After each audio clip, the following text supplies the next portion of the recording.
সিলেটের গোপালগঞ্জ থেকে কানাইঘাট যাওয়ার পথে এনসিপির গাড়ি বহরে হামলা হয়েছে। এনসিপি নেতারা দাবি করেছেন ছাত্রদল কর্মীরা এই হামলা চালিয়েছে। হামলার সময় মুখ্য সমন্বয়ক সার্জিস আলমের গাড়ি ভাঙচুর হয়েছে। এর আগে গোপালগঞ্জের শহীদ পরিবারের সঙ্গে সাক্ষাৎ করেন এনসিপি নেতারা। এনসিপির পূর্ব ঘোষিত পদযাত্রা উপলক্ষে সিলেট জেলার 5টি উপজেলায় আয়োজনের প্রথম দিনে গোলাপগঞ্জ, কানাইঘাট ও ওসমানীনগর সফর করেছেন এনসিপি নেতারা। সকালে শাহজালাল বিজ্ঞান ও প্রযুক্তি বিশ্ববিদ্যালয়ের একটি অনুষ্ঠান শেষে দুপুরে তারা গোলাপগঞ্জ যান।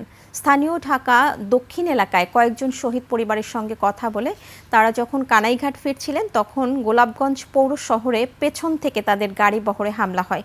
কয়েকজন যুবক মুখ্য সংগঠক সার্জিস আলমের গাড়ি লক্ষ্য করে ইট পাটকেল নিক্ষেপ করে। এতে কেউ হতাহত না হলেও গাড়ি ক্ষতিগ্রস্ত হয়েছে।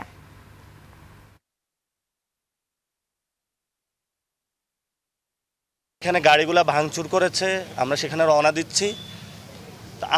আমাকে তো হামলা করা হয়, তারা একটা জাস্টিফিকেশন দিয়েছে যে আমি কথা বলি নাকি, এই জন্য আমি আজকে থেকে আর কোনো কথা বলবো না, চুপ থাকবো।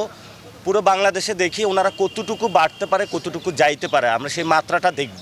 আমরা যা দেখছি যে সন্ত্রাসীদের অভয়ারণ্যে দেশকে আবারও নিয়ে যাওয়া হচ্ছে এবং সরকারের সন্ত্রাসী চরিত্র জাতির সামনে উন্মুক্ত হচ্ছে। সরকার যদি সন্ত্রাসের পথে হাঁটে তাহলে জনগণ প্রতিরোধের পথে হাঁটবে।